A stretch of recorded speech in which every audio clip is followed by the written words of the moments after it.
Hello and welcome to Advice TV. I'm Ryan St. John, the agency executive, and this is my partner, Mike Gustafson, creative director. Creative director. And today's episode is 5 bad ideas for small business marketing advertising. The 5 things you should avoid as a small business. Or any business. And really any business. The first one is ask non-creatives their opinions. So many groups, meetings, too many people. Let's ask the janitor. Let's ask the daughter of the client, the 6-year-old.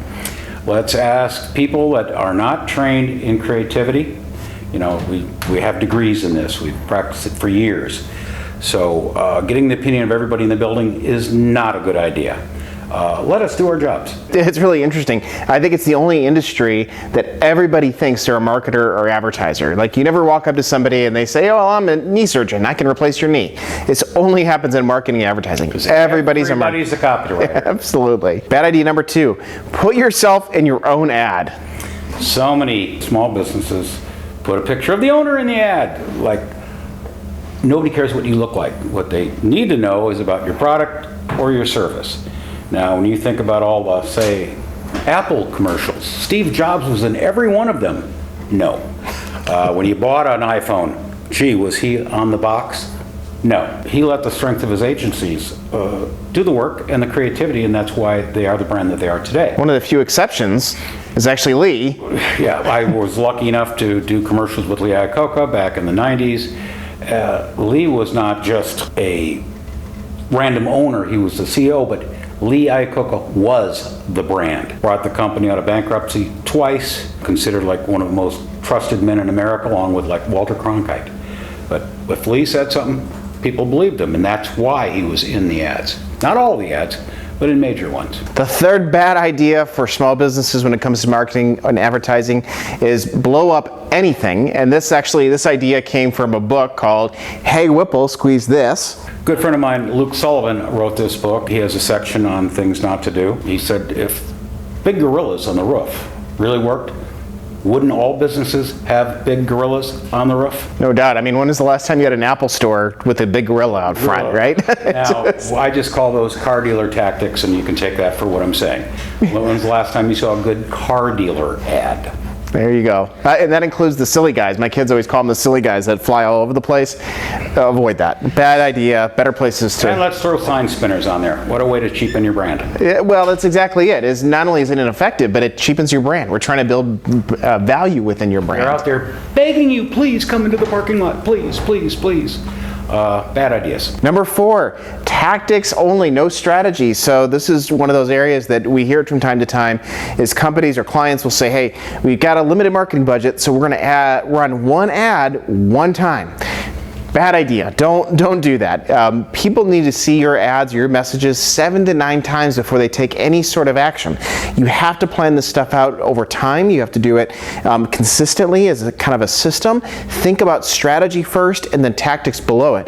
And we'll actually do a series here coming up where we talk about marketing strategies and tactics and how they layer together and they work together. It's not very often that a client can run one idea, one spot, one time. And that, again, would be Apple, their 1984 spot, which only aired one time during the Super Bowl. Never aired again. But it was such a strong idea for them. It was successful. Enter once. Number 5. This is we love this one too. Don't design your own ad. Okay? Just because there's software that you can buy for your computer for you to design ads doesn't mean that you should. Let professionals do it. It's one of those things where you could really do yourself more harm than good. The other thing is it happens a lot where you need to do a TV spot or a radio spot. So you go to the station and they'll volunteer to do your ad for free as long as you run the media on their station.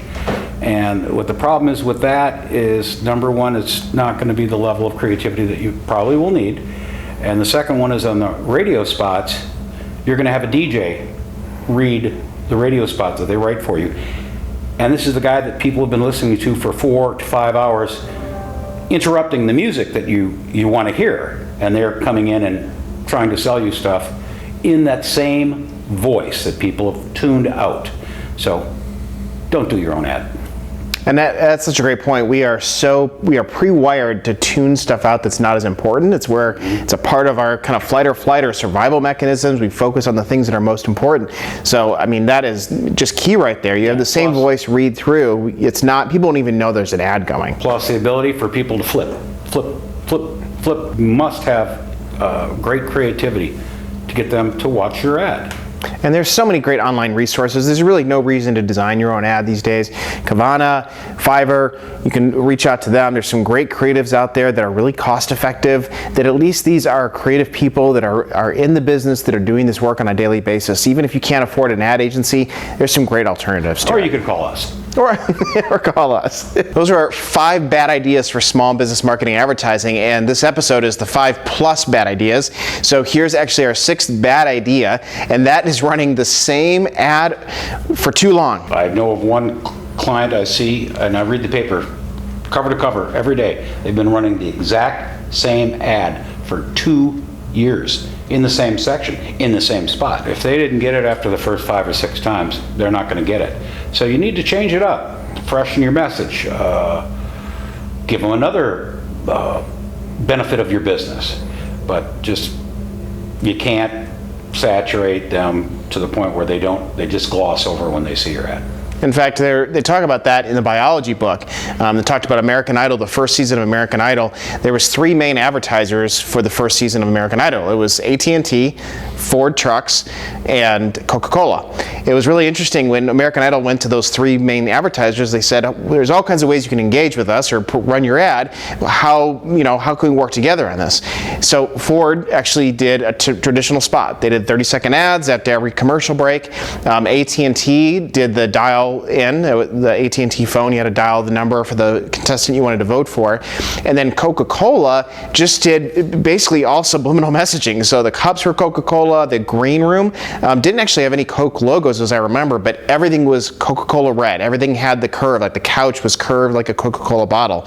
And it was really interesting when they did research on consumers who were viewing these American Idol episodes. They would ask them at the end of the episode, "Hey, there was 3 advertisers. Can you name the 3 advertisers?" Time and time again, people could not name AT&T or Ford. They would name Coke, which is really interesting because they didn't even see a Coke logo. But because they've done such a good job of establishing their brand, it really stood out. So that same principle applies to your ads. You cannot run the same ad over and over again. A great example of that is Geico. They only say one thing in their ads. They don't cover a majority of topics just one time. They talk about it, and they change out their ads continually. So that's a good example of keeping their message fresh, changing it up, looking from a different angle. And there's 3 things that Geico talks about. It's only those 3 messages, right? 15 minutes or more, save 15%, and that's the Gecko. That's all he ever talks about. Then you have... Geico is actually another great example. They have a 3-tiered program. It's basically, it's fast, 15 minutes or more can save 15% on car insurance. It's easy, which was what the beginning of the caveman was, and then that's good, that they pay. And who doesn't like Geico spots? So they keep changing them up, they keep entertaining you, and that's why they're probably the most loved insurance brand. So those are our 5 bad ideas for small business marketing or advertising. Be sure to subscribe to our channel, click the bell to be notified about our new episodes, and comments. Really, we talk about this all the time. We love hearing about new products and new services. So leave in the comments, tell us about your business, what's the product or service you're trying to sell. We're going to pick some of those ideas and we'll do episodes just about your products and services, give you some free ideas as a part of that. The other thing is, tell us about the topics that you want to learn about. There's 400 years of experience standing right next to me. So he knows about everything. Give us the topics and ideas. Mike knows about it. We'll talk about it. We'll teach about it. We're all about that. We want to be a 2-way conversation. I'm the agency executive. And I'm the creative director. And we want to give you ad advice.